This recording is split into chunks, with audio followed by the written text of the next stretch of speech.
Olá galera, aqui é Gabriel Gonçalves e fica tranquilo, o podcast já vai começar. Mas antes eu tenho um recado. É um prazer imenso anunciar a primeira patrocinadora do podcast Gabriel Gonçalves Live. A empresa NetVip Telecom. Ela é uma empresa de serviços de internet por fibra ótica que atende a região do vetor norte de Belo Horizonte. Então se você mora em alguma dessas regiões, pense em trocar para a NetVip porque é a internet de melhor qualidade aqui da região, além de ser fibra ótica e ter os melhores preços. Eu uso a NetVip, sou cliente deles e para mim é um imenso prazer ser patrocinado por eles.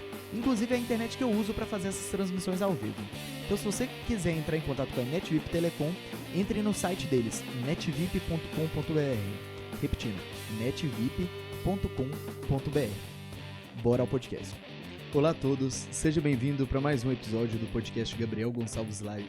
Hoje com a presença ilustre do professor Alexandre Santos. Seja bem-vindo. Obrigado. Eu gostaria de começar, como eu sempre gosto, te perguntando um pouco sobre a sua trajetória. Quem é você? Quem é o professor Alexandre Santos?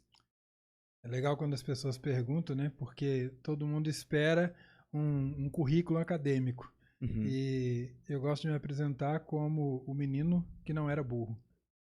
Porque até a 7ª série, até ali meus 14 anos, eu realmente acreditava que eu era burro. Burro no sentido de burro mesmo, aquele que não aprendia nada na escola, era terrível. A escola para mim era péssima, era terrível, era sofrido, era quase ir para a morte todos os dias. E aí, aos 14 anos, eu tive um acidente que eu fraturei o braço direito, uma das minhas muitas fraturas, mas essa foi a mais grave. Tive que passar por uma cirurgia, essa cirurgia eu tive uma infecção hospitalar e fiquei 2 anos sem poder escrever. Foram 2 anos para poder esticar o braço todo, fazer a extensão total do braço. Nesse período, como eu não podia escrever, meu pai teve a brilhante ideia de me dar uma folha de carbono e umas folhas em branco. Falou, você leva isso aqui para a escola, você coloca debaixo da folha de pessoa que estiver escrevendo. Quando ele virar a folha, você vira também, coloca embaixo que você vai trazer a matéria toda para você estudar. Isso foi fantástico, não por estudar o que os outros escreviam, mas porque eu fiquei na frente, prestando atenção no que a professora falava, porque eu teria que fazer provas orais. E aí eu saí do pior aluno da escola, não em disciplina, mas o pior aluno da escola em rendimento, e fui para um dos melhores alunos da sala, um dos melhores alunos da escola. E isso foi transformador, porque foi quando eu descobri que eu não era burro e eu descobri que aprender era muito bom. A escola para mim era torturante, mas eu descobri que era a escola que eu não me encaixava com aquele formato, mas que aprender, que entender as coisas era muito massa. E aí daí para frente eu não parei mais de estudar. Uhum. Eu continuei no princípio escolarizado, no formato acadêmico, né, no tradicional. Continuei, acho que todo mundo tem que continuar. Sim. A pessoa não pode dizer, vou fazer tudo por Sim. conta própria. Mas eu acho que é importante a pessoa, em algum momento, perceber como que é a habilidade dela de aprender. Até aquele momento eu não tinha ideia do que acontecia comigo. Para mim era simplesmente incapacidade de aprender, ou seja, burrice. Aí, daquele momento para frente, eu falei, não, cara, eu aprendo, eu entendo o negócio todo, eu só tenho que focar no professor. Se eu focar no professor, eu rebento nas provas. Aí eu comecei a ter ainda algum problema com prova, porque a prova era escrita, né? Mas quando era trabalho apresentado, quando eu podia fazer um trabalho em casa, que tinha como alguém fazer uma revisão, tal, aquela coisa, 3 anos depois eu fui descobrir que aquilo se chamava dislexia.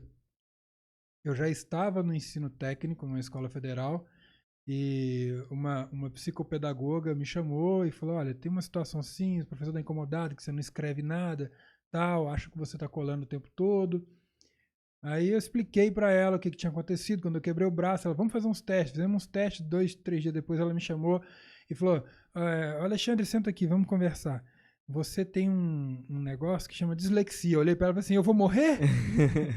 Ela, não, dislexia é relação ao aprendizado, que para você a parte, né, a fonética, né, o que você escuta, não tem muito nexo na sua maneira de pensar com o que você escreve, com a grafia. Aí eu pensei, caramba, tem um nome esse negócio, né? Porque para mim eu já tinha entendido que aquela era a minha forma de aprender. Isso aí foi fantástico. Então daí para frente eu não parei mais de aprender e uma coisa foi puxando a outra e eu descobri que a minha habilidade era mais ali ouvindo, interagindo, conversando. E aí em função disso também em uma empresa que eu estava trabalhando em 98, de 98 para 99, o dono da empresa, um cara fantástico, a quem eu sou muito grato, ele falou, olha, você é muito talentoso para lidar com o pessoal. Eu queria que você fizesse uns treinamentos que eu fiz, que eram habilidades para o sucesso. Era o Instituto Mastermind na época. Uhum. Aí fui fazer esse treinamento, o pessoal do Instituto ofereceu, faz o curso de oratória, você tem uma certa vocação, uma habilidade, né? Você tem gosto por falar, então vamos fazer o curso de oratória que você vai ficar bom. Fiz o curso de oratória, lá me convidaram para ser instrutor, fiquei lá e de 2001 para frente não parei mais de dar treinamentos. Entendi. Aí foram treinamentos e palestras até o dia de hoje. Sempre em parceria com outras atividades profissionais, que eu sou um apaixonado por aprender. Se você me chamar para qualquer empreitada que seja mais fora do nexo possível do que eu já estudei ou do que eu tenho estudado, eu senti que ali tem coisa nova para eu descobrir, eu vou pular de cabeça e vamos embora. Isso é uma coisa que eu tenho em comum com você, que é exatamente isso. Às vezes o meu cérebro, principalmente nessa era de informação, tem muita informação o tempo inteiro, o meu cérebro está o tempo inteiro consumindo novas informações, falando assim, olha, isso daqui é novo, isso daqui eu conheço. Aí, vez ou outra, aparece alguém que está falando uma coisa, opa, isso daqui eu não tenho no meu catálogo. Eu não tenho nada relacionado a isso. Ó, vamos prestar atenção nisso aqui, que isso aqui é uma coisa nova, isso aqui chama atenção. E você falou uma outra coisa interessante também, sobre os métodos de aprendizagem diferentes, né? Que, assim, a importância de você saber o método que mais funciona para você e o grande problema que a gente tem na escola, na educação de maneira geral, que é uma maneira sistematizada e massificada. Ou seja, o mesmo sistema, a mesma forma de aprender tem que funcionar para todo mundo. Se você pensar em termos de escolarização, a gente está falando de uma escola que funciona praticamente no mesmo modelo há alguns séculos. Uhum. Se fossem décadas, já seria assustador. Se nós considerarmos a velocidade que as coisas vêm mudando. Então nós estamos falando de um modelo de escola que ele funciona da mesma forma há séculos. Para ser ainda um pouco mais dramático, se me permite, é imaginar que a escola hoje funciona da mesma forma quando esse país foi descoberto. Em 1500, o conceito de escola que veio para cá com os primeiros jesuítas era justamente esse. Um punhado de carteira enfileirada, todo mundo olhando para um detentor do saber, que era o mestre que estava ali na frente, que aquela pessoa ia te falar como as coisas eram e deveriam ser. E hoje o que a gente mais vê são jovens, que no conceito dos mais velhos, menino, um menino mudando o mundo, né? São pessoas que efetivamente não estão preocupadas com aquela metodologia, com aquele status quo que foi a base de tudo há muito tempo, e estão efetivamente preocupados em fazer. Uhum. A ideia é fazer. Uhum. E isso a gente vê muito na internet, principalmente as pessoas que trabalham com coaching, tem aquele propósito de fazer a vida dos outros melhor, etc. E quando as pessoas falam de startup, é comum falar que os novos negócios, ele tem que solucionar a dor de alguém. Sim. Eu concordo, mas a gente pode observar que às vezes ninguém sabe que aquilo é uma dor e alguém acha uma solução. Inclusive para questões humanas como a necessidade do entretenimento. Então, às vezes a pessoa ela não percebe, mas poderia surgir algo para poder tornar o dia a dia dela mais divertido, mais interessante. É aquela história do Henry Ford, né? Você já deve ter ouvido essa, mas ele fala que se ele fosse perguntar para os clientes dele o que eles queriam cavalos mais rápidos.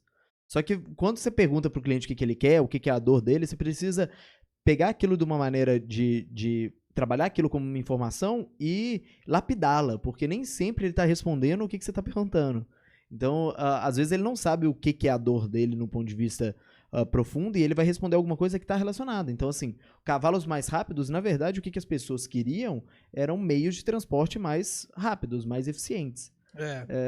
E é bem isso mesmo. E na hora que você fala de entretenimento, muita gente não consegue entender, e eu incluso. Durante muito tempo eu não consegui entender como que uma das indústrias que mais movimenta dinheiro no mundo é a indústria do cinema. E assim, a gente gasta, várias sociedades gastam mais com entretenimento do que com comida. E qual que é a importância disso no conviver social? Qual que é o valor disso? E tem gente que vai ficar perguntando assim, mas como que gasta tanto com cinema? Eu vou no cinema o quê? 2, 3 vezes por ano? A maioria do brasileiro não vai ao cinema com essa frequência. A pessoa não está... Eu falo, você pode até não ir no cinema com tanta frequência, mas quantos filmes você assistiu na televisão? Sim. Porque quando a gente pensa na indústria do cinema, a gente imagina só no filme que está passando em uma sala de cinema. Sim. E aí, isso é um link, até um paralelo para a gente pensar em questão de educação, que eu acho que a educação é transformadora no momento em que a pessoa começa a enxergar mais daquilo que ela já via. Então, pegar agora o exemplo que a gente deu do cinema. Quando eu começo a entender que a indústria do cinema é o que movimenta outras indústrias todas da indústria de imagem e áudio, que ali é onde nasce vários recursos tecnológicos, tanto de edição de vídeo, de edição de áudio, de efeitos especiais, tal. Então, ela é uma alavanca propulsora de uma série de outras coisas. E aí, quando você pensa num segmento de negócio, por que ele dá tanto resultado, por que a gente fala, é uma indústria que movimenta tanta grana. Movimenta tanta grana justamente por isso. Porque a indústria do cinema, por exemplo, você vende uma tecnologia que foi desenvolvida para um filme específico. E aquela tecnologia passa a ser utilizada numa mineração para poder fazer uma animação do que seria uma cava de minério, do que aconteceria num colapso naquela cava de minério, numa mina, numa barragem. Então, são tecnologias que vão sendo aplicadas para outros segmentos. Mas ela foi criada lá, ela gera recurso lá, sabe? Então, é mais ou menos isso. E acho que a grande sacada quando a gente fala de conhecimento, de educação, e a gente valorizar cada vez mais essa vocação de algumas pessoas de querer aprender de coisas diferentes o tempo todo, é porque a diferença, em algum momento, ela se linka. E quando esse link vai acontecendo, vai enriquecendo tudo. Vai enriquecendo as relações humanas, vai enriquecendo os negócios, vai enriquecendo as capacidades de produzir de maneira mais limpa, de maneira mais eficaz. Então, é uma cadeia de reação tão positiva quando é trabalhada dessa forma, que é muito legal, né? Não vamos entrar no conceito de imaginar quem faz o uso dessa lógica de mercado ao contrário, porque sempre vai ter uma fatia de mercado onde alguém vai procurar, né, o máximo do lucro e etc. Tal, mas não é o caso. O que nós estamos pensando é justamente na maneira, na lógica como as coisas funcionam e aonde um conhecimento agrega no outro, e isso tudo vai gerando uma reação de benefícios que vai atingir na ponta pessoas que nem imaginam. É aquele dilema constante, a raiz disso é aquele dilema constante entre a verticalidade ou a horizontalidade do conhecimento, né? Você prefere ser um especialista numa coisa minúscula, pequena, mas você saber de tudo daquilo tudo, ou você saber de várias áreas em profundidades diferentes? É um conceito do marketing, né? Porque por exemplo, eu poderia especializar demais em uma coisa só e falar assim, eu sou o melhor professor, eu sou o melhor treinador de tal coisa no Brasil. Mas só tem você que faz isso no Brasil. Você tem que ser o melhor. É tão específico que... sabe, isso é muito legal. Recentemente, eu conheci um palestrante que trabalha com questões jurídicas para evento. E ele falou assim, eu sou o único no Brasil que se atentou para se especializar nisso, né? E eu achei muito legal. Eu falei, então você é o melhor do Brasil. Ele olhou para mim e começou a rir. É mesmo. Eu falei, então você é o melhor do Brasil. E a indústria do marketing, a indústria automobilística fez isso muito. Você cria um segmento específico para você ser o melhor naquilo. Sim. Porque se você for competir no aglomerado de competências, você não se destaca.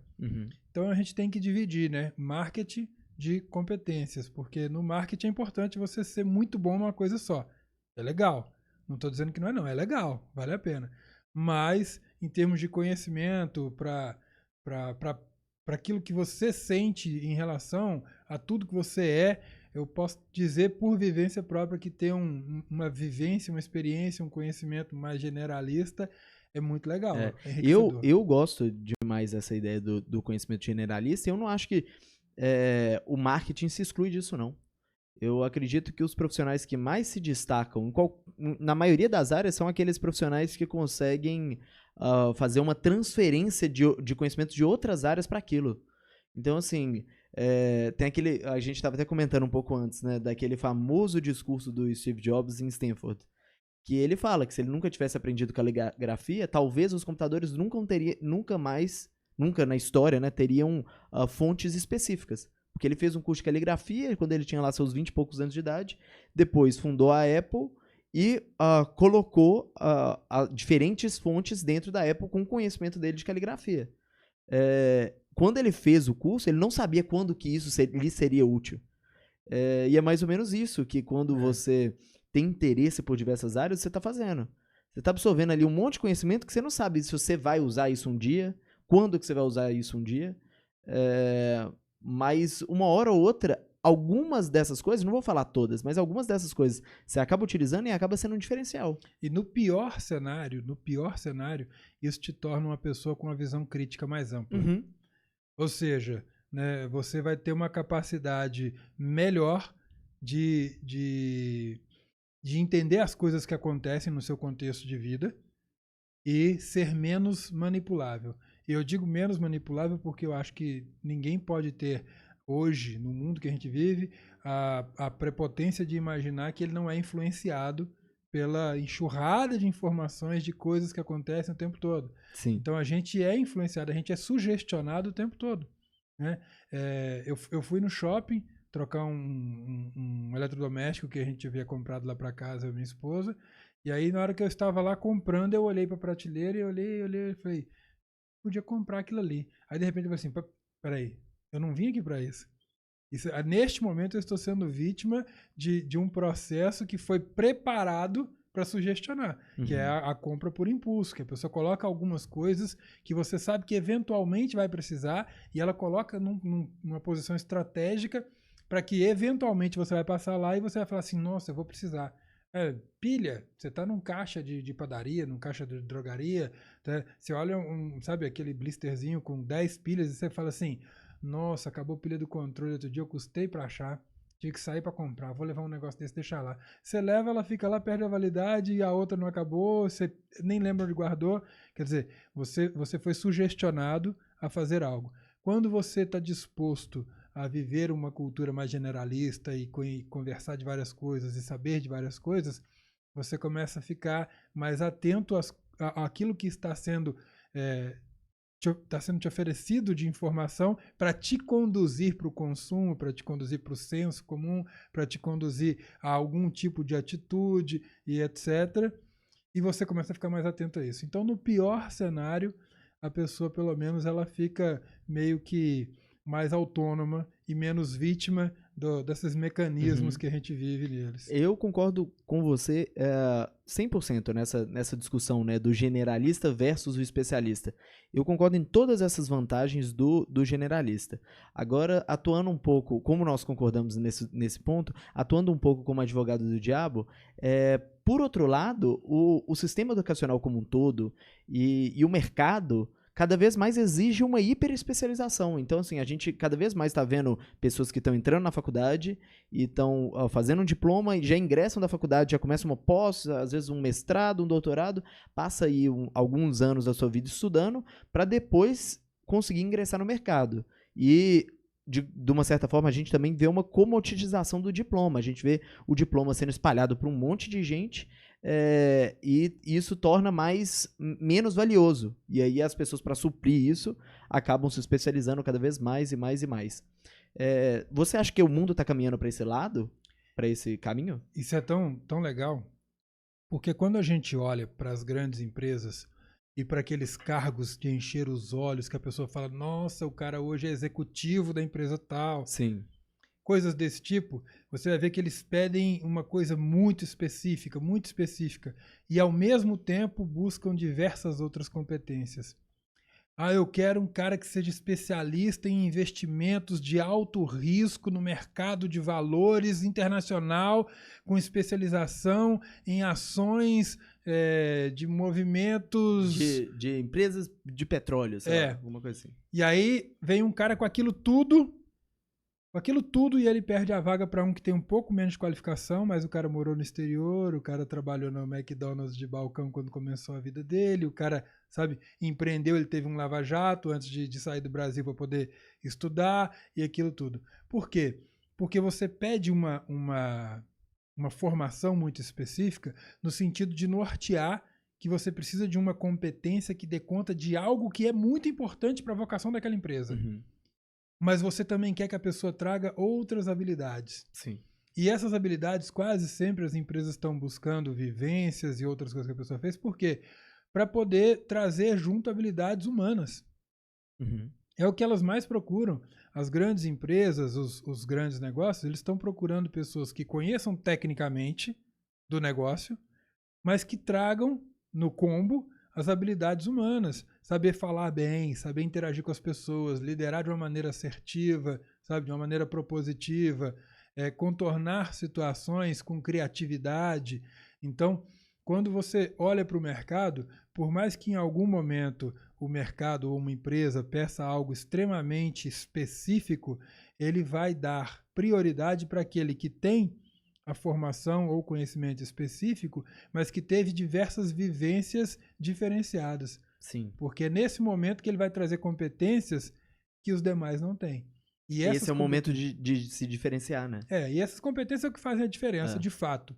E é engraçado, porque eu gosto muito de observar o que as pessoas que estão no topo fazem diferente. No topo de qualquer hierarquia. Você estava comentando um pouco sobre sua produtora, o trabalho que vocês já fizeram com músicos. Qualquer hierarquia, desde a música até executivos de alto calão, até advogados. O que faz diferença? O que esses caras têm em comum? E é muito comum você ver algumas coisas que são recorrentes. Então, assim, liderança, capacidade de lidar com pessoas, capacidade de comunicar ideias, de transmitir ideias, às vezes de falar em público, de se portar em público. Todas essas são características que são comuns em todas aquelas hierarquias.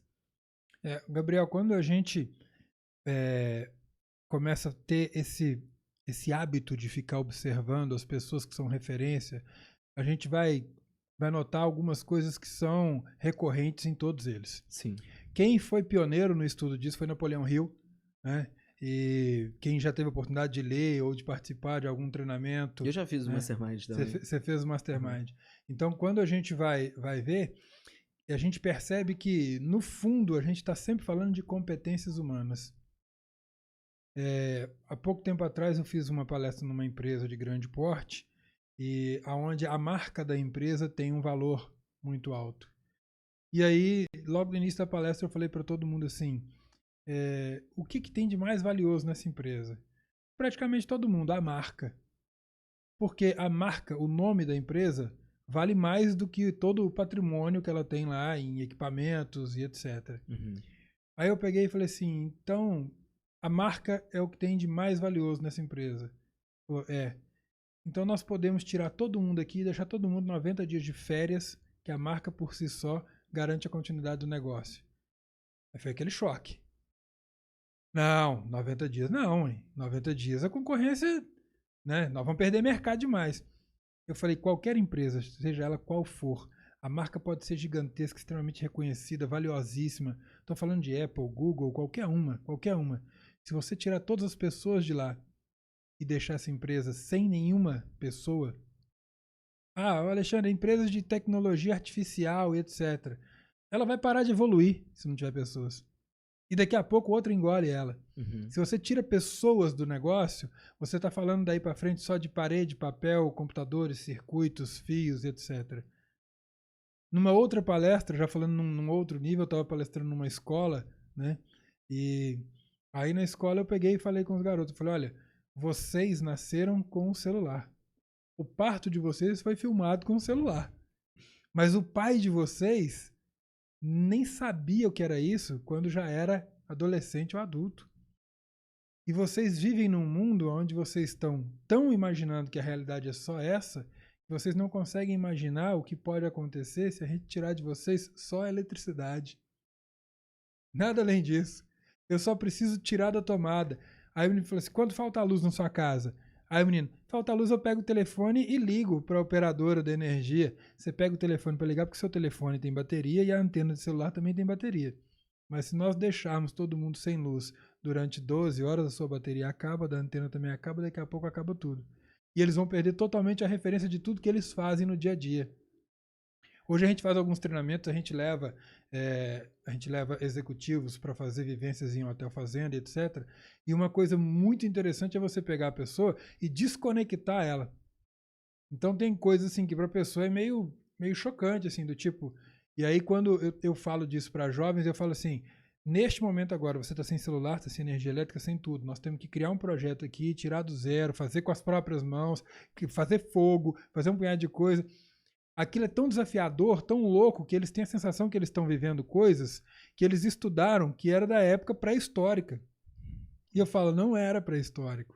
Isso é coisa muito recente. Se você pegar da criação do avião, Santos Dumont, os meninos acham que Santos Dumont é um cara que viveu há 700 anos atrás, sabe? Porque quem nasceu numa tecnologia, aquilo é tão natural para eles, que é difícil imaginar como que o mundo era sem aquilo. E é essa mesma lógica que a gente vai aplicando nas coisas. Então, quando eu vou parar para pensar, como que seria o mundo sem tal coisa? Sem tal competência? E aí você vai ver que desde esta época sempre foi se destacando quem tinha habilidade de relacionamento. Independente das ferramentas que você tenha. Você pode ter as melhores ferramentas hoje. A internet mostra isso para a gente de maneira muito clara. Você tem jovens que falam, pai, eu quero ser youtuber. E o pai dele vai lá e compra para ele uma câmera profissional com uma lente desse tamanho e monta um estúdio na casa dele com tudo que puder imaginar e compra mesa de som e placa e microfone muito bom e equipamento e tal, não sei o quê. Aí tem um molequezinho lá do meio do nada que pega um telefoninho muito ruim, a câmera dele era quase VGA de tão ruim que era, pega uma câmerazinha dele ali e começa a gravar uns videozinhos, bomba. Aquele moleque bomba. E o outro que tá cheio de equipamento não bomba. E aí você vai olhar e é a mesma referência, desde a criança quanto ao executivo do mais alto escalão. O que de fato faz a diferença é a habilidade que a pessoa tem de lidar com as questões humanas. Aquele menino lá no interiorzinho, lá do nada, com um celularzinho muito ruim, filmando o outro molequinho descendo no carrinho de mão e falando, taca ali pau, taca ali pau. Aquele molequinho fez aquilo com um tino humano que trouxe tanta verdade, tanta realidade, ele colocou tanto sentimento naquilo, mostrou interação com o outro, sabe? Que isso faz link com as outras pessoas. Já o outro que pega um punhado de equipamento e tal, e aí ele faz o blog dele ali e fala, olha, esse equipamento aqui, esse microfone capta o áudio, se eu colocar ele do outro lado da minha sala, aqui na minha casa, a sala tem 40 metros, vou colocar lá e o áudio vai captar. Ninguém liga para aquilo, sabe?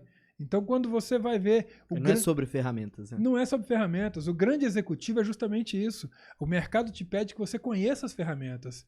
Mas o que vai fazer a diferença mesmo são as suas habilidades humanas. Uhum. Quando as suas habilidades humanas estão desenvolvidas, você tem ótimas ferramentas, você vai ter resultados muito mais rápidos. Essa que é a sacada. O resultado vem rápido quando a pessoa tem muita ferramenta, mas ela tem a habilidade humana. Uhum. Agora, você colocar muita ferramenta na mão de quem não tem habilidade com pessoas, com interação, com fala, com comunicação, com dar e receber feedback, essa pessoa ela vai ter muito equipamento e pouco resultado. Então, essas habilidades humanas são o grande diferencial. A pergunta-chave passa a ser, é possível ensiná-las? E talvez a melhor pergunta, né? Até que ponto é possível ensiná-las? Eu gosto de usar um outro prisma. Eu acho que nada é possível de ser ensinado. Tudo é possível de ser aprendido. Ninguém vai ensinar nada para alguém que não queira aprender. Qualquer competência é treinável. Perfeito. Aprendível. Todas. Todas. Óbvio que eu, por exemplo, tenho 1,92 m. Se eu quisesse ser jockey, seria muito difícil. Não seria impossível. Uhum. Seria muito difícil. Se eu quisesse ser piloto de Fórmula 1, ia ser mais trabalhoso, porque um cockpit não foi feito para uma pessoa do meu tamanho. Uhum. Né? Mas também disseram para Usain Bolt que ele não seria um velocista. E realmente a arrancada dele não é boa. E ele sabia que a arrancada dele não era boa. Mas depois que ele pega a velocidade, que o negócio dele é o sprint final. E ele focou naquilo que ele é bom. Então o que eu digo para as pessoas é que a maioria das pessoas perde muito tempo tentando ser bom naquilo que ele não é bom. Uhum.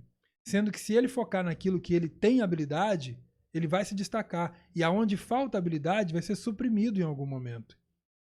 Então, o exemplo, né, do velocista, do Usain Bolt, é muito legal. Porque se ele tivesse preocupado, eu tenho que melhorar minha arrancada, talvez ele não tivesse sido um medalhista.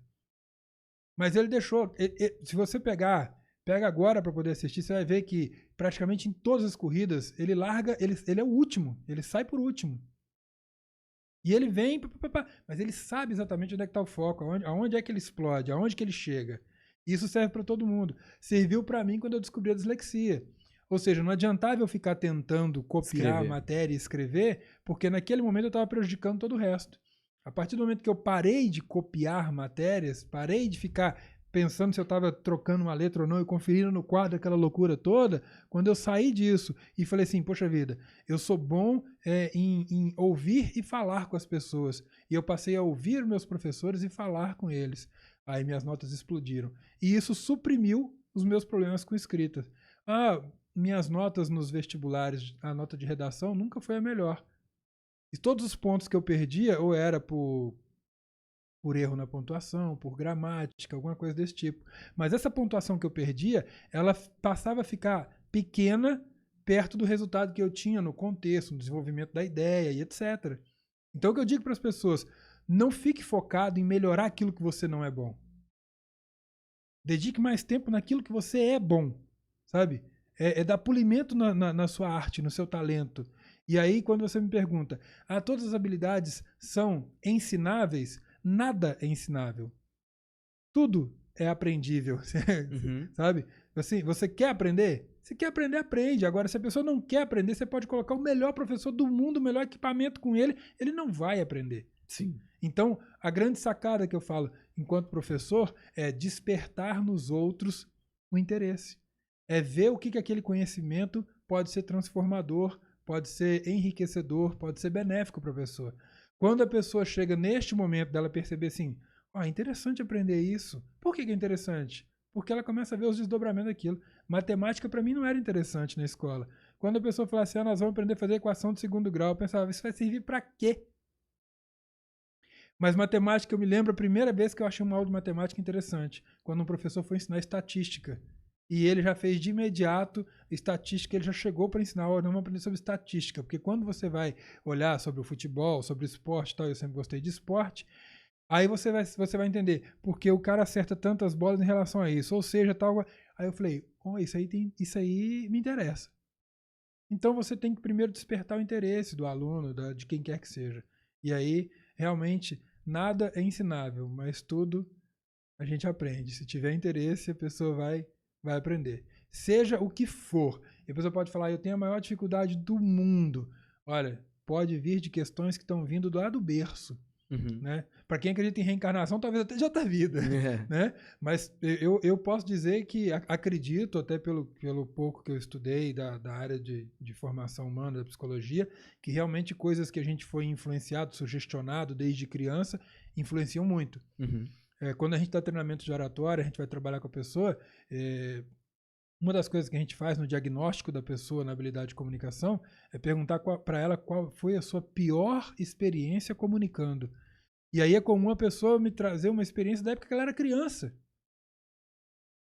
E eu falo, neste momento aqui, me diga, o quanto que aquela criança que você era naquela época, aquela criança está transformando a sua vida.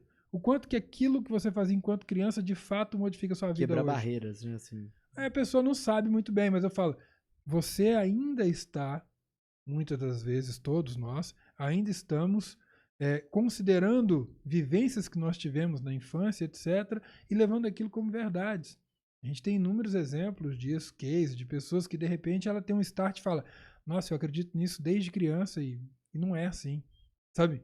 Então, é justamente isso, a gente foi sugestionado. E a pessoa fala, eu não tenho habilidade para isso. Olha direitinho, se você nunca foi, né, se você nunca teve a oportunidade de viver aquilo, se você nunca foi incentivado aquilo, mas se hoje é uma competência que te faz falta para a sua vida profissional, para a sua vida pessoal, afetiva, amorosa, familiar, social, espiritual, religiosa, sei lá, se isso te faz falta no dia de hoje, se você quiser aprender, você aprende. E como?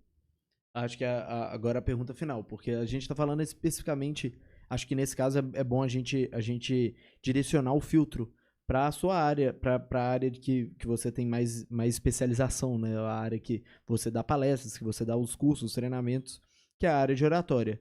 Como que uma pessoa que enxerga valor, enxerga que aquilo vai conseguir transformar a vida dela, ela quer aprender aquilo, mas ela tem alguma barreira, ela tem dificuldade de falar em público, ela tem medo, alguma coisa do tipo. Como que esse processo funciona? A primeira etapa é essa autoaceitação e esse entendimento. Uhum. Então, quando a pessoa ela começa a olhar para aquela dificuldade, para aquele problema, e ela olha para aquilo, ela tem duas opções. Ou eu vou tocar minha vida e deixar rolar e não vou tratar disso, ou eu vou tratar disso daqui para frente. Tratar como? Porque se aquilo não te incomoda, não te atrapalha, a pessoa não... Né? Mas se me incomoda e me atrapalha, eu tô percebendo algo que eu deixo de conquistar, que eu deixo de viver, que eu deixo de, sabe, de evoluir na minha vida por falta daquela competência. Ela tomou consciência disso, é a primeira etapa. Tomada consciência disso, é o momento de dizer, eu preciso melhorar, eu quero melhorar. Hoje a pessoa pode começar, primeiro, pela internet, buscando conteúdos, conhecimento, etc., para ela desmistificar alguma coisa. E tem muito conteúdo de qualidade, gratuito na internet, etc. Quando a pessoa faz um curso de oratória comigo, eu recomendo que ela faça com outros treinadores também. Porque a oratória é uma parte do que é uma pessoa. A sua habilidade de comunicação, ela não se constrói simplesmente com alguém te dizendo que a regra é essa ou aquela. Eu poderia simplesmente dizer e falar assim, olha, vou ensinar para a pessoa, quando você for falar numa entrevista, você tem que impostar a sua voz e falar, olha, muito obrigado, Gabriel Gonçalves, pelo convite de estar aqui hoje. Para quê? É dentro de um conceito padrão que a pessoa tem que comportar? Ou ela vai criar a autenticidade dela? E tem a ver com o que nós falamos agora há pouco, que quando a pessoa faz com paixão, faz com vontade, pode faltar recursos técnicos que ela vai ter resultado. Então, o primeiro ponto é a pessoa ter essa percepção. Ela teve essa percepção e ela fala assim, não, eu posso melhorar. Pode melhorar? Pode. Então agora quebra o rótulo de achar que o bom, o perfeito é um estereótipo. Desliga o estereótipo. Silvio Santos é um excelente comunicador, mas existem vários outros que comunicam de uma forma muito diferente que a dele e tem grandes resultados. Então não existe só uma forma de fazer. A velha escola de oratória, as primeiras escolas de oratória, ela vinha cheia de regras. Mas por quê? Porque naquela época a oratória era ensinada para algumas funções específicas, de ritos específicos. Era para o cara ser um mestre de cerimônia, para ele ser um apresentador de alguma coisa específica, de algum tipo de evento, que existia um rito. É interessante isso. Hoje, quando eu vou falar de oratória para uma pessoa da área jurídica, eu falo, para o cara da área jurídica, tem algumas pessoas que também dão treinamento para oratória de advogados. Isso é importante. Eu sou da família de advogado, filho de advogado, irmão de advogado e tal. Então, ele tem alguns ritos que ele tem que seguir por causa da carreira dele, sabe? E é importante a questão da postura dele, da maneira de falar, né? De usar alguns... a gente chama de estruturas de apresentação, que no meio jurídico isso é muito claro, entendeu? Que você vai ter que fazer primeiro uma saudação formal e etc, depois passar por isso, depois por aquilo, a argumentação e tal. Agora, quando você sai de algumas coisas específicas e o mundo vem mudando numa velocidade muito grande, você tem meninos ligando a câmera lá e falando, e aí, gente, qual é? Beleza? Bom dia! O que tá pegando com vocês aí? Vamos falar aqui hoje sobre o joguinho de não sei o quê. Esse moleque tem inúmeros seguidores, tem patrocinador, tá ganhando dinheiro, tá vendendo publicidade. E dentro de uma escola tradicional, antiga de oratória, ele tá fazendo tudo errado. Mas será que é errado? Então eu gosto de pensar numa oratória propositiva. E aí nós vamos falar de pessoas que estão produzindo conteúdo e a pessoa fala, poxa, Alexandre, então por onde que eu começo? Primeiro quebrando o rótulo de que existe uma maneira correta. Você vai ficar melhor todos os dias. Todos os dias. Eu acabei de escrever agora no início desse ano um livro, né, que é o Oratória para o Mundo Digital, e nesse livro eu falo muito disso, e é um conceito que você vai ver que se aplica perfeitamente também fora do mundo digital, que é o conceito de que quando você começa a produzir no universo digital, e eu falo com as pessoas, todo mundo tem que produzir, cara, pega, faz um vídeo e tal, todo mundo tem conhecimento que é relevante para os outros, algum conhecimento que você tem é relevante para várias outras pessoas. Aí a pessoa fala, mas eu sou muito ruim gravando, aí eu não sei falar em público. Aí na hora que liga a câmera eu fico muito constrangido, tal. Detalhe, quando você começa a produzir, você erra muito mesmo. Muito. Mas o seu público é muito pequeno. É muito pequeno. É verdade. E a proporção que você continua, que você persiste, você vai melhorando. E o seu público vai crescendo. Então o legal disso é, você vai ter muito público é quando você já estiver bom. E no momento que você erra muito, não tem quase ninguém para ver. Então mira nisso e continua produzindo. Fala, nossa, mas ficou muito ruim, não tem problema, quase ninguém vai ver isso mesmo. Continua, porque você vai ficar bom. E à medida que você vai ficando melhor, o seu público vai aumentando. Então essa é uma sacada muito legal que se aplica perfeitamente para quem fala assim, eu sou muito ruim em oratória, Alexandre. Eu não consigo, eu chego na frente dos outros, eu tremo. Gente, eu era um cara que era o burro da escola. Eu quebrei esses dentes tudo num acidente, dentro dessas várias fraturas. O que você fazia pra ter esse tanto de acidente? Isso é interessante, né? Eu tive 17 fraturas. Depois da 15ª, uma vez lá, eu fraturei o tornozelo, minha mãe falou assim com o médico, doutor, esse menino tem uma deficiência de cálcio, alguma coisa? Porque ele não passa um ano sem quebrar alguma coisa. Aí o médico olhou assim pra mim na maca, de uma ponta a outra, e falou, dona, olha o tamanho desse menino com 14 anos. Você acha que alguém com deficiência de cálcio cresce desse tanto? Isso é deficiência de couro, de juízo. Eu tô aqui pro cara me curar, tá mandando minha mãe me bater. Sabe? Mas é justamente isso. Quando a gente vai falando com as pessoas assim, se joga, produza, não tenha medo. E aí eu quebrei os dentes todos, que eu tava te falando assim, eu quebrei esses dentes aqui tudo com uma dessas brincadeiras minhas lá e machuquei, quebrei até o céu da boca. Isso foi um pouco antes de trocar a dentição. Fiquei banguelo um tempão. Então você imagina, ali na primeira infância, logo depois da pré-infância, na primeira infância, quebra os dentes todos. Na escola todo mundo me chamava de banguelo. Aí o menino magrelo, narigudo e banguelo. Na minha época não existia bullying, sabe? Era sacanagem mesmo que chamava isso. E eu sofri horrores na escola, sofri demais. A escola pra mim já ficou muito ruim ali. Uhum. E aí veio a dificuldade de aprender. Então a escola foi pior ainda. Então, depois desse processo todo, quando eu fui começar a falar, foi quando eu não tinha mais como escrever. E eu precisava falar porque eu sabia que eu ia ter que fazer prova oral. E aí eu comecei a falar e ali eu me descobri. E aquilo ali pra mim foi transformador. Quando eu fui começar a gravar os primeiros vídeos, era péssimo. Quando eu fui fazer minha primeira palestra, eu tremia um absurdo, eu suava mais do que uma chaleira, eu passei mal, eu gaguejei. E a pessoa fala, não, é porque ele tem o talento da oratória. Não!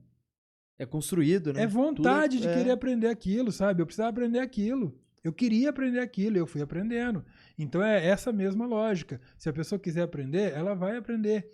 E aí, mesmo que você venha de um mindset, lá de um registro mental da sua infância, onde você era muito ruim, eu era o moleque mais feio da escola e mais burro. Tinha tudo para dar errado, sabe? E aí, em algum momento eu falei, não, eu tenho que superar isso aqui, eu quero aprender isso aqui, eu vou dar continuidade. E você vai dando continuidade naquilo. Então, se você pegar para olhar as primeiras coisas que eu produzi, foram horrorosas. E eu falo para as pessoas, não olhem para alguém que você fala, nossa, o cara é muito bom no vídeo e acha que ele nasceu assim. Ele não nasceu assim. De certa forma, fazer e começar fazendo é talvez a melhor forma de aprender, né? Você precisa aprender isso. Começa a fazer. Vai sair péssimo as primeiras vezes. Mas o adulto acha que isso é um talento, porque as crianças de hoje em dia conseguem produzir. Ah, nossa, eu morro de ver. Pega um menino de 5 anos, o menino pega a câmera e grava e manda vídeo pros coleguinhas. Um menino de 12 anos tá com um canal no YouTube com tanto, não sei o quê. Tá, mas ele tem 12 anos que ele faz isso, porque ele nasceu fazendo isso. Exato. Essa é a diferença. Exato. Sabe? A maioria dos meninos hoje, antes de ver o rosto da mãe no parto, ele vê uma câmera apontada para ele. E como que isso não vai ser natural para eles? Então eu falo isso no treinamento, sabe? Tem uma coisa que eu brinco no treinamento que eu falo assim, é um mecanismo que eu criei para as pessoas que é o efeito reality. Eu quero que você crie o efeito reality show na sua vida. Porque essas crianças, elas já estão sobre o efeito reality desde que nasceram, e a gente não. Eu faço 41 anos agora, dia 14 de julho, né? Eu me lembro quando meu pai comprou o primeiro celular. Eu e meu irmão já dirigíamos, né? Naquela época a gente começava a dirigir, aprendia com os pais, né? Você ia tirar a carteira com 18 anos, mas você já estava dirigindo ali na cidade do interior, no seu bairro. Então, eu já dirigia quando surgiu o primeiro celular. Ou seja, para quem nasceu com uma câmera apontada para ele, é óbvio que vai parecer natural. Mas é porque é da natureza dele, daquela época dele. Agora, para mim, não. Uma câmera apontada para mim, eu já era, sabe, quase um adulto. Então eu tive que aprender a lidar com isso. E aí a pessoa vai achar, não, isso é talento, porque esse menino tem 8, 10 anos, tem facilidade de fazer isso. Eu tenho 30, eu não aprendi. Mas você tem 30 e não tem nenhum ano que você está se empenhando em fazer isso. E ele tem 8 e tem 8 anos que ele faz isso. Sim. Então essa é a diferença. E aí eu digo para a pessoa, cria o efeito reality. Como? Pega o seu celular e se grave todo dia. Eu gravei uma live agora recente com um amigo meu também, que é treinador de oratória, e ele pediu para eu mostrar pro pessoal como que eu gravo os meus recados, né? Sabe quando você está no trânsito, alguma coisa, você lembra de algo que você tem que fazer? Então, como é que eu fiz? É uma ferramenta que eu indico para todo mundo, vou ensinar para vocês também. É uma ferramenta muito legal. É assim, ó. Eu pego o celular e aí eu tô em qualquer lugar, eu lembrei que eu tenho algo para fazer. Eu venho aqui, eu abro a câmera do meu celular, coloco ela no módulo selfie, viro ela para mim, coloco para gravar e falo: "E aí, galera, bom dia, tudo bem? Lembrando que amanhã eu tenho que comprar ração do cachorro, não posso esquecer, eu também tenho que passar lá na papelaria para poder buscar o material do escritório e pagar a conta de água. Valeu, um abraço, me segue nas redes sociais." Parei. O cara fala: "Você vai mandar isso pra quem?" Pra ninguém. Isso é efeito reality. Uhum. Eu tenho que criar em mim o hábito de fazer isso. Isso tá gravado. Sim. Entendeu?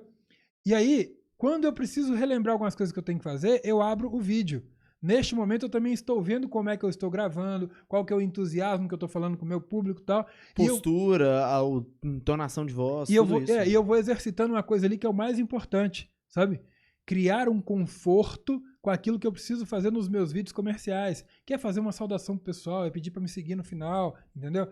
Então, quando você faz isso gravando os seus recadinhos, você vai fazendo isso no dia a dia, e aí vamos supor que você tenha lá um jargão, né? Que você abre sempre os vídeos dizendo: "E aí, pessoal, seja bem-vindo aqui ao canal Cachorrinhos São Felizes", tal. E aí você começa a gravar isso. Quando você tiver que fazer o seu vídeo, que é aquilo que vai pro seu público mesmo, é tão natural fazer aquilo que você vai fazer.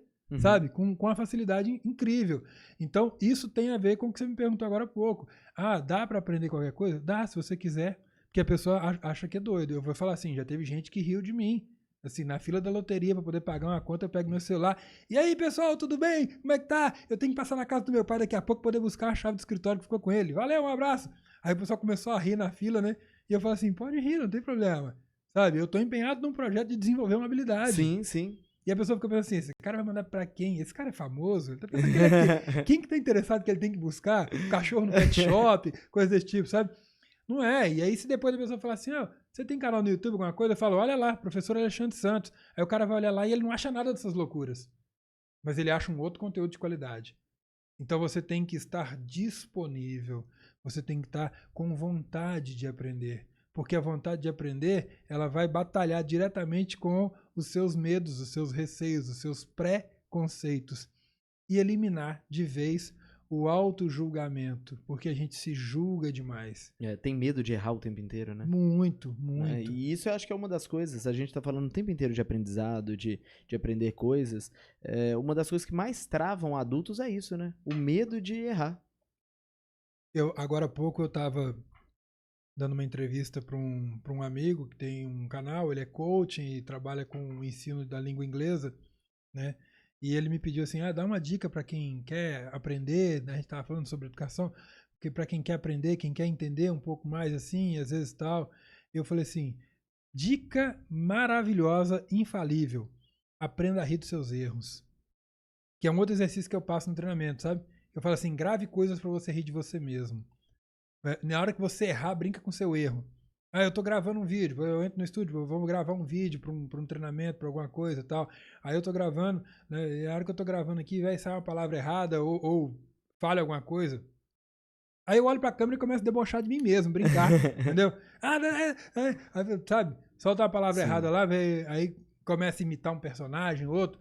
Brinca com seus erros, sabe? Sim. Porque, por exemplo, para aprender um idioma, igual eu falei pra ele, a pessoa morre de vergonha porque ela fala assim, como é que eu vou chegar perto de um gringo e falar em inglês com ele? E eu vou falar, how much high? E eu não sei, entendeu? Já chega no bom humor brincando com o cara. E aí, hello gringo, qual é que tá pegando? Conversation for me? Aí o cara já vai assim, oh, yes. Então, brinca, leva a coisa com suavidade, se cobre menos, sabe?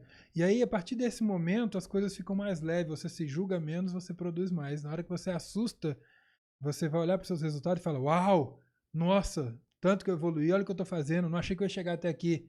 Aprendeu o caminho? Continua andando, depois de andar você acelera, depois de acelerar você corre e vai em frente, não para nunca, o caminho é esse. Qual foi a coisa mais difícil que você teve que aprender ou que você se dispôs a aprender? Coisa mais difícil que eu tive que aprender. Eu encarei tantas coisas difíceis para aprender, que eu acho que a coisa mais difícil para aprender eu ainda não aprendi. E acho que é um desafio para todo mundo, sabe?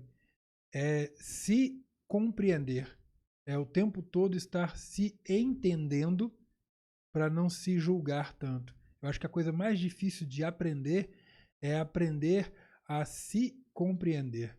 E por que eu digo que isso não acaba e que vale para todo mundo? Porque eu não sou hoje, com 40 anos, a pessoa que eu era com 30, e nem de longe sou a pessoa que eu imaginei que eu seria com 40. E eu sei que a pessoa que eu imagino ou desejo ser com 50, eu não serei. Porque eu vou ser influenciado por tudo que eu ainda vou viver de agora até os 50. Uhum. Se eu viver, né, até os 50, tomara.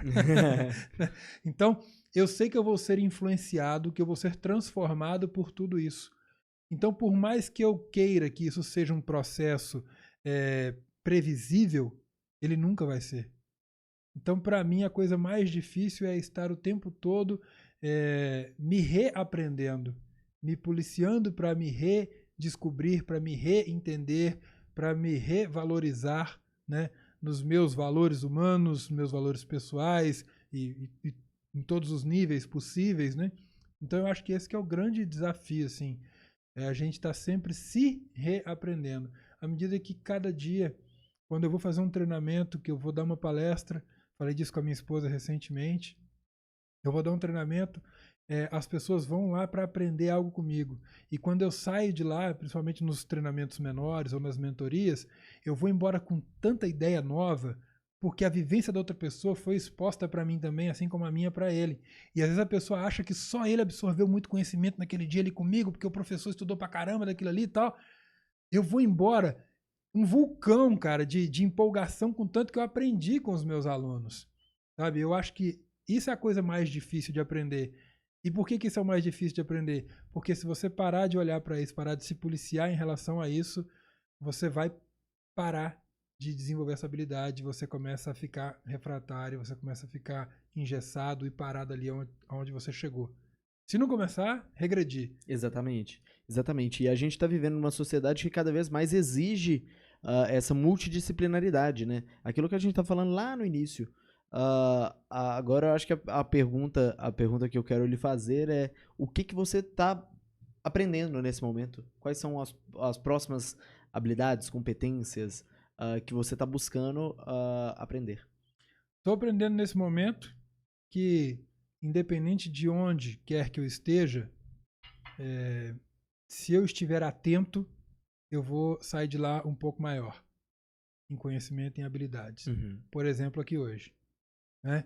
A gente começou a bater um papo na hora que eu cheguei e tal, e aí a gente falou um pouco sobre programação e etc. Você já me deu algumas dicas interessantes, você já me ensinou um pouco sobre produção, né? Eu tô olhando o que você usa, como é que você montou seu estúdio, as coisas que você fez, a comunicação visual. Então, neste momento, exatamente neste momento, eu estou aprendendo que não é tarde para desenvolver algumas habilidades, principalmente técnicas. Eu estou muito envolvido também, neste momento, em aprender a lidar com algumas outras tecnologias que eu ainda não estava muito próximo delas. Eu tenho há algum tempo pensado em treinamentos, cursos digitais, cursos online, já atendi bastante gente via Skype, mas não coloquei um produto disponível numa plataforma e etc. Então, estou aprendendo um pouco a respeito disso agora. Não tenho a pretensão de aprender o suficiente para fazer sozinho, mesmo porque eu amo trabalhar coletivamente, sabe? Eu acho que é muito mais rico.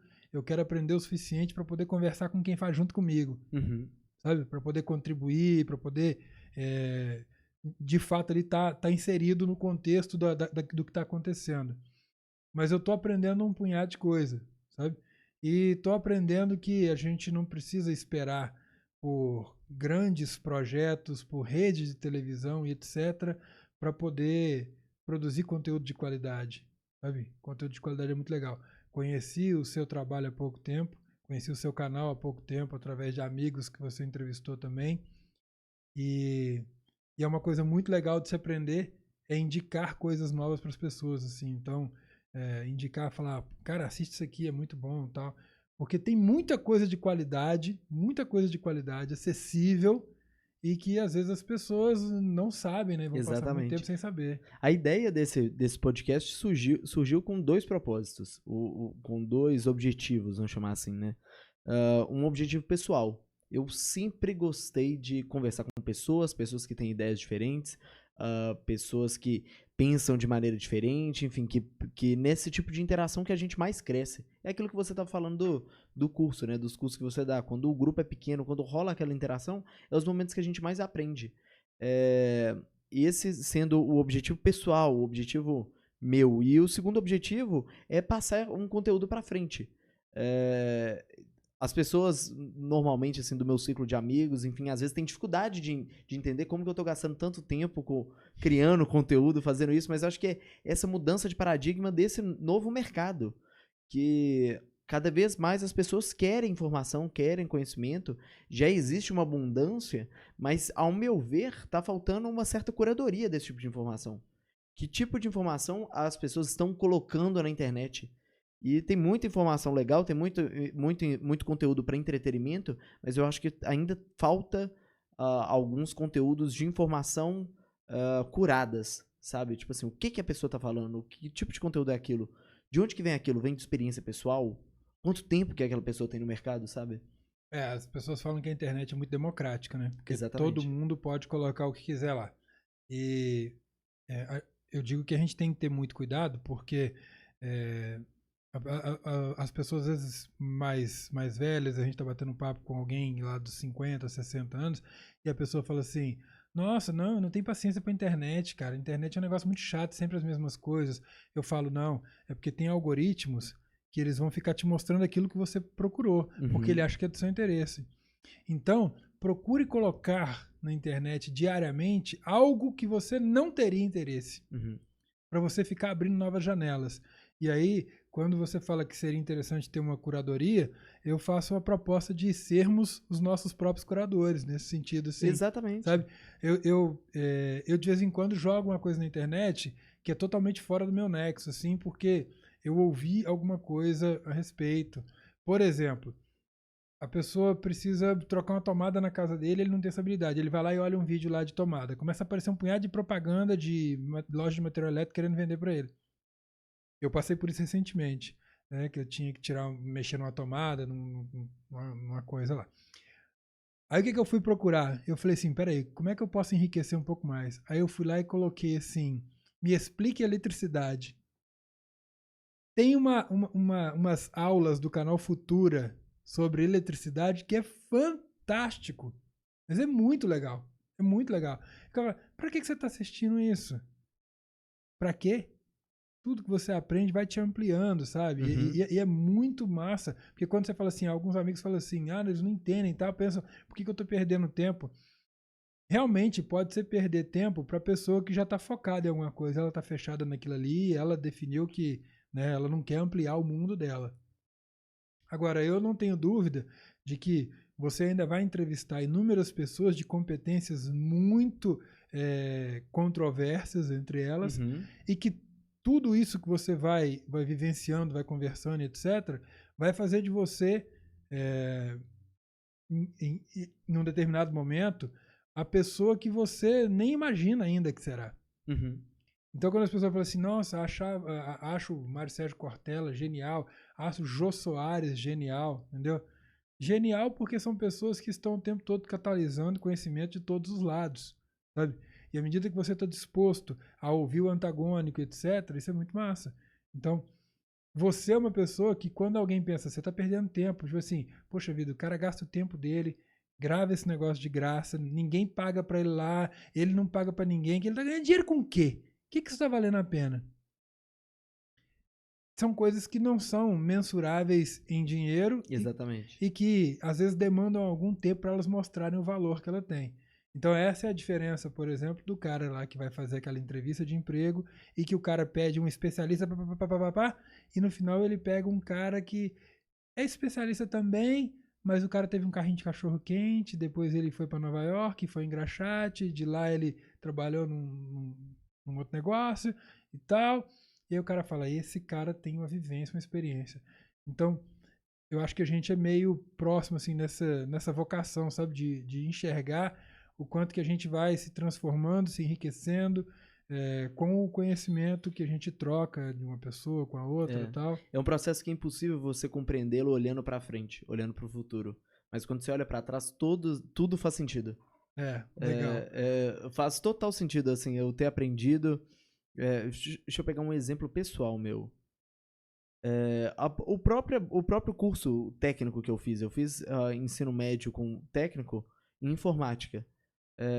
E se eu não tivesse aprendido sobre programação, minha maneira de pensar era outra, completamente diferente. E mesmo que hoje eu não utilize nada daquele conhecimento no meu dia a dia, fez total sentido para minha formação e para as decisões que eu tomei. É muito louco isso, é muito louco o tanto que, às vezes, uma coisa que você vê num programa de TV ou então capta num filme faz total sentido para uma coisa que você vai viver num futuro e você vai falar assim, nossa, isso se liga muito àquilo que eu vi naquele local, ou que eu aprendi naquela ocasião. Todo mundo tem esse tipo de experiência, né? Eu tenho meu sobrinho mais velho, tá com 19 anos, né? E aí, de vez em quando, ele tá ali no joguinho, alguma coisa e tal. Aí eu falo assim, isso aí tá plantando o que dentro da sua cabeça? Então, é meio que, assim, interessante, porque às vezes alguém vem, a gente começa a conversar com uma pessoa, e uma outra pessoa fala assim, você tem que conversar com essa pessoa aqui, esse cara é inteligentíssimo. Né? Quando alguém fala, nossa, o Alexandre é muito inteligente. Aí eu penso, caramba, bicho, até os meus 13 anos eu era o mais burro da escola, como é que alguém fala que hoje eu sou muito inteligente? E é justamente isso que você falou, eu adorei, porque na hora que você está falando, é o que eu falo que eu aprendo todo mundo. Você perguntou o que eu estou aprendendo agora, acabei de aprender um conceito que eu já criei ele aqui agora com o nome de conceito retrovisor. E aí toda vez que alguém falar disso comigo agora, eu vou lembrar do Gabriel Gonçalves e falar, cara, é o conceito retrovisor. Sabe, tudo que eu estou fazendo aqui pode parecer que faz sentido nenhum para frente, mas quando a gente olha para trás, faz todo sentido. Então, obrigado. Conceito retrovisor, fantástico. Obrigado por esse insight, por esse presente aí, tá vendo? É isso que é paixão, cara. É assim que a gente aprende o tempo todo. Vou sair daqui hoje já com um conceito novo formado, vou aplicar nos treinamentos para falar para as pessoas, quando a gente está falando, às vezes, de competências que a pessoa acha que não faz muito sentido naquele momento da vida dela. Vou falar, pois então vai lá, assiste o podcast lá que eu fui gravar lá com o Gabriel Gonçalves. Você vai ver que naquele dia ali ficou claro para mim o conceito retrovisor. Fantástico. Muito bom, obrigado. Gostei. Que isso, eu que agradeço. Vou usar esse nome também. Uma coisa pra gente tá finalizando isso, você me parece um cara que o tempo inteiro tá interagindo com várias pessoas, interagindo com novas ideias, sempre valorizando o conhecimento, valorizando o aprendizado. E eu gostaria de perguntá-lo, qual que é o seu propósito como Alexandre Santos? O meu propósito é fazer com que ninguém se sinta burro. Eu quero que qualquer pessoa que deseja evoluir consiga. E eu tenho certeza que é possível. Certeza absoluta. Por tudo que eu vivi. Eu não vou falar, já está virando até rótulo, né, do mercado de treinamento, falar o meu propósito é ajudar pessoas a serem melhores. Não, eu não vou ajudar ninguém. É a pessoa que quer que vai ser ajudada. Se ela vier até a mim, eu vou fazer questão de compartilhar o que eu sei, porque cada vez que eu compartilho eu saio maior, sabe? Então o meu propósito é compartilhar, é compartilhar conhecimento, é compartilhar oportunidades, é compartilhar vivência. Não que seja para parecer egoísta, não é egoísta, sabe? Mas é porque hoje eu tenho a maturidade de entender que toda vez que eu entrego algum conhecimento, alguma habilidade de valor para alguém, toda vez que eu entrego algo que eu estudei, que eu preparei para alguém, né, eu estou crescendo com isso. Então o meu propósito é fazer com que outras pessoas tenham também a oportunidade de enxergar isso, porque esse processo, esse caminho, ele é muito gratificante, ele é muito prazeroso quando a gente percebe isso pra gente. E se foi bom pra mim, pode ser bom pra qualquer outro que queira. Então, tá aí o meu propósito. É descoberta do potencial humano, né, de certa forma. Todo mundo que quiser evoluir, que quiser se tornar melhor, vai conseguir. É fato. A pessoa, e como também é fato que ela não vai ser exatamente aquilo que ela deseja. Óbvio que você tem exemplos muito específicos. O cara que fala assim, eu queria ser medalhista olímpico de tal modalidade, do judô, me dediquei durante 15 anos e consegui. Tudo bem, nós estamos falando de metas, isso é legal. Mas eu posso te garantir que o percurso que ele teve até chegar naquela medalha olímpica não foi exatamente o que ele imaginou. Porque ele teve que lutar com pessoas que quando ele desejou aquilo a primeira vez, ele nem sabia algumas pessoas com quem ele teria que lutar. Ele teve derrotas que ele não imaginou que teria. Uhum. Ele teve lesões, machucados que ele não imaginou que teria. É nesse sentido que eu digo que a pessoa que eu sou hoje não é exatamente... Tudo bem, eu acertei em várias coisas, sabe? Eu queria ser um cara correto, eu queria ser uma pessoa que não envergonhasse meus pais, né? Que fosse uma pessoa, né? Sabe? Dentro da lei, vamos dizer assim, um sujeito do bem. Eu queria ser. Acertei nisso? Acertei. Entendeu? Mas com 20 anos, eu imaginava que na minha idade, talvez, eu morasse em outro lugar, eu tivesse, né, uma quantidade de filhos tal, que eu ia ter eu imaginava que eu ia ter um carro que voasse com 40 anos. Que eu assistia os Jetsons quando eu era criança. E quando começou a surgir... De Volta ao Futuro? De Volta ao É. Futuro é 2015 que tinha os carros que 2015 voavam. tinha carro que voava. Você assistia os Jetsons, falava, no ano 2000 vai ter teletransporte e tal. Então eu digo assim, a gente não vai acertar aquilo que a gente imagina que vai ser, mas você pode atingir a meta que você determina. O caminho não vai ser exatamente como você pensou. E é justamente isso que me motiva, é essa vocação, sabe? É perceber que em todos os dias, em todas as pessoas que a gente conhece, em todas as relações, a gente vai tendo alguns contatos. A gente tem uma ONG que auxilia crianças com tratamento de câncer e é um trabalho muito bonito, né? Para quem não conhece, fica a dica, né? Chama ONG Anjo San. Né? O Samuel é um anjo que teve aqui e que muito cedo voltou, né, para a morada espiritual, mas que deixou um legado de ajudar outras pessoas. E por que eu falei dessa ONG? Porque na ONG também a gente às vezes auxilia pessoas que estão numa condição social muito fragilizada. E que algumas pessoas pensam que um cara que vende bala no sinal, o pai de uma criança dessa, quer dizer, a pessoa às vezes está no carro dele ali no ar-condicionado e ele pensa que aquele cara ali não tem nada para ensinar. Você quer um exemplo mais claro do que um cara que vendia água nas praias do Rio de Janeiro há poucos meses atrás, hoje é garoto propaganda do Santander? É. Sabe por quê? Justamente por isso. É isso que me apaixona, sabe? A pessoa sabe que pode fazer mais. E ele teve paixão em algum momento ali, ele teve paixão de pegar a câmerazinha simples dele e fazer aquele vídeo. Ô companheiro, tá precisando trabalhar? Vai lá, compra água, você compra, pega 10 reais emprestado com um amigo seu, compra água. Né? Quem não viu esse vídeo, quem já viu vai saber na hora que nós estamos falando. Então é justamente isso, sabe? Em todas as pessoas, eu escrevi uma vez no meu Instagram, e às vezes eu anoto alguma coisa no papel, tiro uma fotinha e publico no Instagram, sabe? Que são coisas que eu vou pensando assim. Isso começou, eu nem conhecia o Carpinejar. Até me perguntaram se foi inspirado nele, eu acho o cara fantástico, mas não, eu não conhecia, né? E comecei a escrever algumas coisas que eu pensava e postar lá, e eu postei um determinado dia lá, né? Que em todas as pessoas existe uma história capaz de modificar outras. Então, quando eu estou lidando com um executivo de uma empresa muito grande, ou quando eu estou lidando com um cara que vende bala no sinal e a gente está tentando auxiliá-los por causa de um problema de saúde com uma criança na família, é impressionante como é que hoje eu desenvolvi essa habilidade de ficar procurando algo para aprender com as pessoas. E efetivamente aprendo. Essa é a minha vocação, sabe? É isso que eu desejo, assim. Sim. De alguma forma, startar isso em outras pessoas. Em outras pessoas. Que a gente parte para um nível de vida muito legal, muito massa. E qual que é o seu legado? O que você gostaria de deixar nesse mundo? Saudade. eu brinco, minha esposa fica brava que eu falo que no meu velório eu não quero choradeira, eu quero festa, que eu gosto de festa. E meu sogro é um cara muito festeiro, né? Ele é um cara muito festeiro. E aí eles acabam brincando, falando assim, você parece que é filho do seu sogro e tal. Eu acho que o legado é justamente esse. O legado que eu quero deixar é uma mensagem de que você pode ser o mais discriminado da sua comunidade escolar ou do seu serviço ou do seu meio social, do que quer que seja. Você pode estar ascendente, magrelo, narigudo e o burro da sua escola. Você pode estar no pior cenário possível. Você vai conseguir absorver muita coisa positiva da vida e você vai deixar muita coisa positiva para a vida, simplesmente se você quiser. É só isso. É só isso. Quando eu vou ensinar sobre oratória, sobre comunicação, o que eu quero ensinar para as pessoas se comunicarem melhor é simplesmente dizer isso. Você tem que entregar para as pessoas uma mensagem que elas entendam. Não que seja bonita, formal e toda toda rebuscada e cheia de regras. Porque quando você está comunicando com as pessoas num nível que elas entendem, esse é o momento em que existe link entre vidas, entre histórias. Uhum. Isso aí é o que gera todas as mudanças. É o que de fato faz o mundo girar, as coisas acontecerem. Então, a comunicação, o legado é justamente esse.